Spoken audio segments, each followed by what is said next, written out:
It's a long drive. Looking all angry as normal. That's your happy face. Yeah, it sure is. What up, brother? What's up? Not much. Got a dirty truck. That's all right. Don't, It's all good. Don't judge me. It's all good. Don't judge me. I'm not. You want to ride out to that neighborhood you were talking about? Yeah, you we can remember do that. Yeah. I know remember that. you had a good time. I did last night. You rocked it last night. I was like, oh. Very good time. Yeah, I was like, oh shit. Yeah. What do you think? Yeah. You digging it? Oh, you grinning. I know you like it. Yeah. Nipples getting hard over there. They are. Let me check. Yep. They're coming along. They're coming along. They're excited. So this was your idea. So what is this? What are we doing? What is it you want to do? What is what's the education here that you want to put out there? Well, the education is men's health. Probably one of the very few things I took from getting a college degree was I really enjoyed my medical sociology classes and family and marriage, and so a lot of that always talked about how men have an aversion to their health and going to the doctor. Mm-hmm. So when this whole process started in May, because of my increasing PSA level, which it got started because when I had my annual physical, which is something men should do every year, get your annual physical. I had low T with my testosterone was down.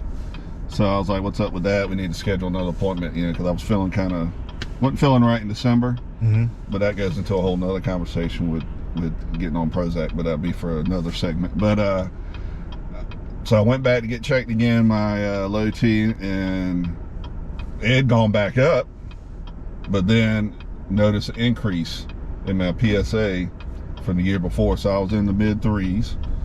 So then I came back in April, got another blood test, and then now I was up in the mid 4s. So then I came back again in May. So what you see your numbers at? So mid 4s, is that good or bad? Like what do you need it to be? Well, you need it to be like a 1. Some people have it very high, as I learned through this process, and don't even have prostate cancer. But then I came back in May, and now I'm up in the mid 5s, getting ready to go to 6. And so, my doctor primary said, hey, you have a urologist appointment. I said, yeah, in August, because I have overactive bladder. That could be a whole nother segment too. I take medicine for that.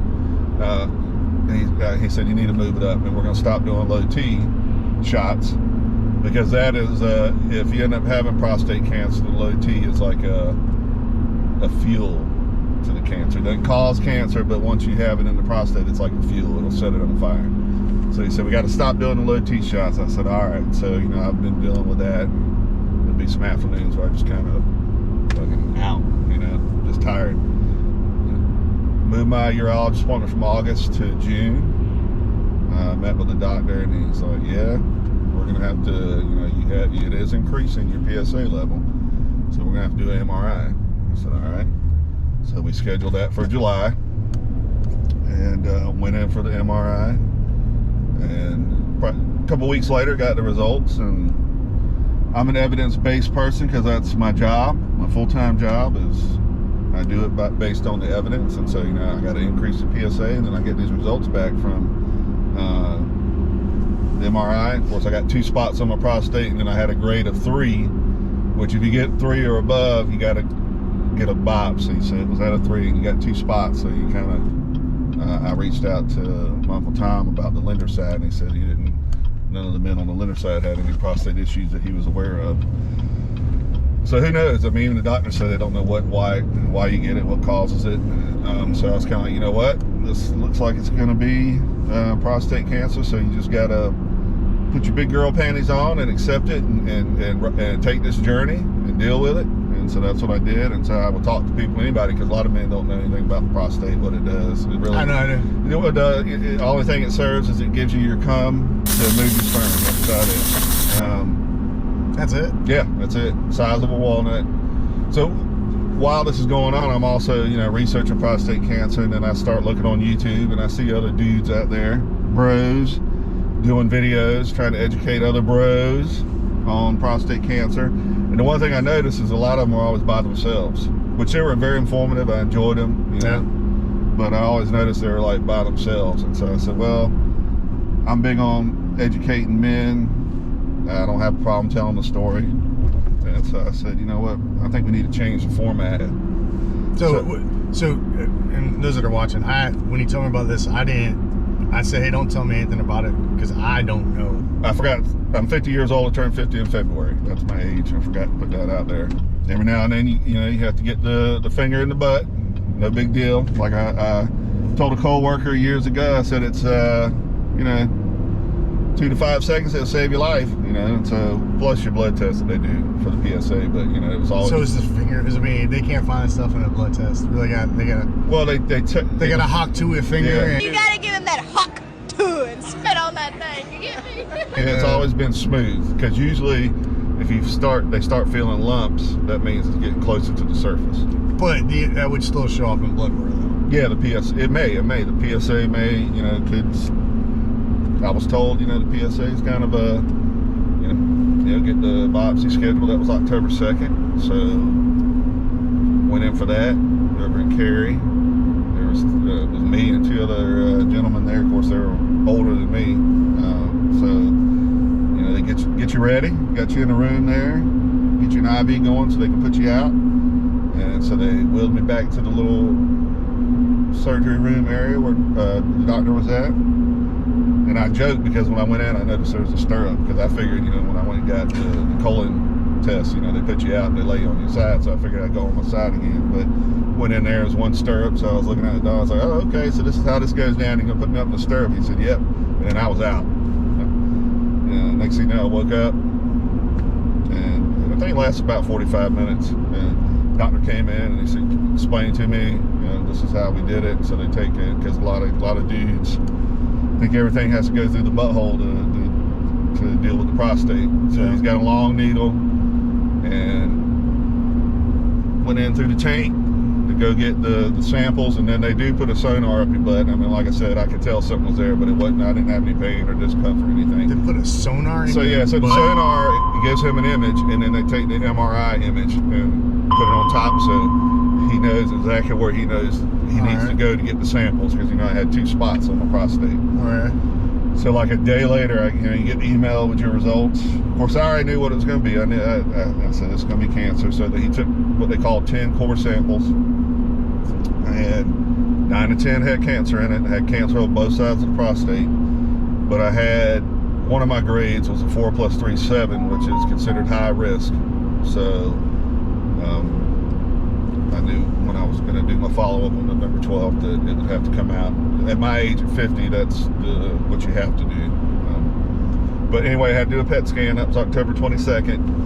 And I went over to Cary for that too. And what they do is they shoot you up with some radiation. You got to sit there for about an hour, let it circulate. Okay. And that's kind of like when I'd had a little cold going on, but that's kind of like when I finally, you finally hit your wall with this after this being going on for May. I was just exhausted, because you're dealing with this. You know what the outcomes are going to be, but it just wears you down mentally, eventually, physically. Yeah, so I got in there and they did the PET scan, and head to toe, and it was the cancer was contained in the prostate, and so that was good. And then I met with the doctor on November 12th, and he said, yeah, we got to do the robotic prostatectomy. We got to cut it out. I said, all right, let's do it.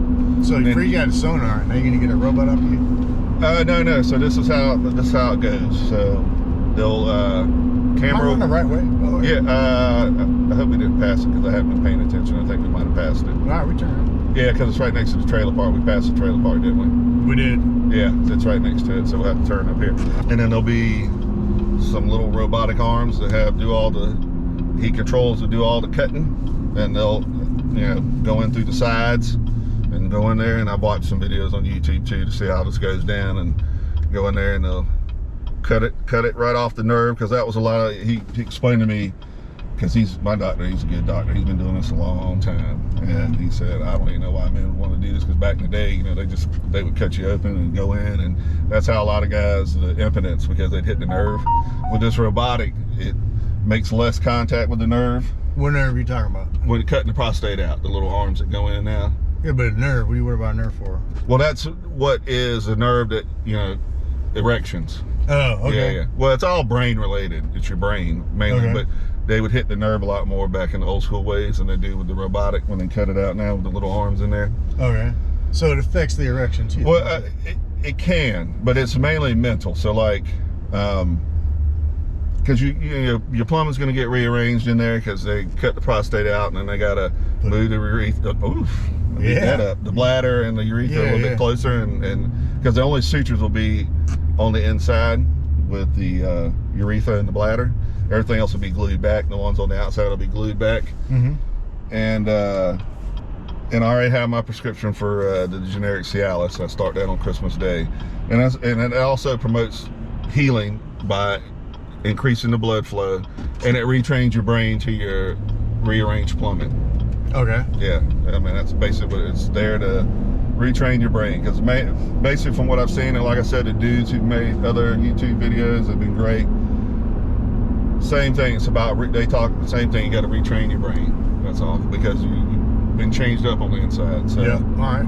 And that's all. It's more mental than anything else. But so I already got my Cialis. I'll start that 25th Christmas So Day. you always got to be on Cialis now? Maybe for a little while, then you can go off of it. I mean, once you kind of get back your mojo, retrain your brain. Yeah, there it is right down the right. Then you can probably go off of it. That's other stuff down the road, other segments we can do and talk about, because a lot of dudes, they too talk about sexual function and all that. All right. Of course, I've already had some practice with it, with being on Prozac, because that I'm still, it kind of takes out all the kind of hyper sexual arousal that you had with PTSD. At least they made that sign look a little bit better. A little waterfall there. Yeah. I know it's all Wednesday the 11th. We'll go down, check in at 9:30, and then it's surgery's supposed to be 11:30 to 2:30, and then eventually come out at about 4, and I'll be in a room for an overnight. So they told me there's 4 things that I gotta do. One, when you go in, and they say when they go in and they're rearranging and inside of your intestines will get kind of twisted, so they got to untwist, and you do that by as soon as you come out of it and you're ready, you got to start walking. That promotes healing, but also they said that the twist, so you get untwist it, and then you gotta urinate, take a dump, and then you got to start at pudding and work your way to semi-solid, and then you got to pass gas. So because they fill you up with gas to go in there to kind of bloat you. That's a tall order coming out of surgery. Yeah. All right, now you got to eat. You got to. So it's an overnight stay, so I may get out Thursday evening, or maybe Friday morning. About the catheter, everybody talks about that too, the catheter. So I'll have that in, and then I go back on the 19th, December 19th. They'll do an image. They'll shoot some dye in me. They'll take an image to make sure that the sutures are not leaking, and if they're not leaking, then the catheter can come out on December 19th. So things are looking a little better out here than the first time I came through during the summer. There was it's a little bit better. It was looking kind of rough when I came through here in the summer. They got a big property. Yeah. A lot more space between houses. Yeah, things look a little bit better out here than when I came through in the summer. Yeah, these are big These are big ass lots, man. Do you want to do a little background on you? I mean, I don't think we even said our names yet. No, I don't think we did. Well, I'm Jason, 50 years old. We covered that, turned 50 in February. Married, Christy. Got 2 sons, Caleb and Riley. Detective, I'll just say I'm a detective, that's it, law enforcement. And I do some part-time travel advisor, dream vacations on the side. Maybe something I can hopefully move into when I retire in 3 years full-time. Been in this career I'm in now, where are we at now? My full-time job, how long have I been in it now? 24 years. So, like I said, I got enough sick time that I can go out in 3 years, and that'll give me 30 years. It's been a good career. I'll be 54, so good time to go out. And that's my quick synopsis of who I am. And then you got diagnosed with cancer how long ago? Well, the official was October 2nd. October 2nd. Yeah, after the biopsy. 24, so it was this yeah, year. 2024. Yes. Yep, official. Yep. Welcome to 50. Welcome to being 50 years old. Yep. Yeah. So, like I said, I've embraced it because really that's all you can do. You got to embrace it. You got to, man up. You hungry? Yeah, I'm starving. Yeah. Yeah. So now you got to tell a little bit about yourself. We're neighbors, by the way. We're neighbors and friends. I met this guy yesterday. I have no idea. Yeah. He was, now 10 years. he was talking about smoked meats and Yeah. shit, and came up to my house, one of my friends. I was like, Yeah. all right, whatever. Now so I'm MJ. I've been around this guy for about 10 years now. After they tried to break into our house, Yep. That's a different story. But no, I don't have prostate cancer. But being a close friend with him, he wanted to talk about it and get it out for everybody. And me not knowing anything about it, I'm 45. I'm about to be 46. Yeah. About to be 46. But so unless it's one of those things that if you don't know about it, you have to deal with it. You don't really think about it. Yep. Right? So when he said he wanted to do this, I was like, yeah, let's do it. Let's rock. That's cool. Happy to help. But don't tell me anything because I Yep. want to know, just out of curiosity on my own, start asking those questions I think a lot of other people that may come across the video ask you. Yep. Like, why is this number important? Why is that one not important? Why do they stick a sonar up your butt? Yeah. Well, there I told you. There you go. Yeah, that kind of stuff. But, yeah. Damn, it's been 10 years already. Shit. Yeah. 10 years we've been in that neighborhood. Damn. Yeah, that's a long time. So what are your so your surgery's coming up on Wednesday, right? Yep, Wednesday. So tomorrow I've got to, just drink a bunch of water, some Powerade because I got to be hydrated. Because they said because of the hurricane out in the western part of North Carolina, they are kind of low on IV fluids, so to help out, I got to drink a bunch of water and drink Powerade. And then tomorrow I got to do you're gonna love this because you're weird about butthole tampering, but I got to drink a bottle. I got to drink a bottle of milk and magnesia tomorrow at 3, okay. and then an hour before I head over to Cary for the surgery, got to give myself an enema. Oh, Yeah. all right. So we can talk about that too. Yeah, That'd be another good that segment. sounds And just let dudes know. Don't be scared, man. It's all good. It's gonna be good. Don't be scared to self-touch butthole. Yep. There you go. I got to. That's what it says on my sheet. So That's I got to take one. Take one for the team. right.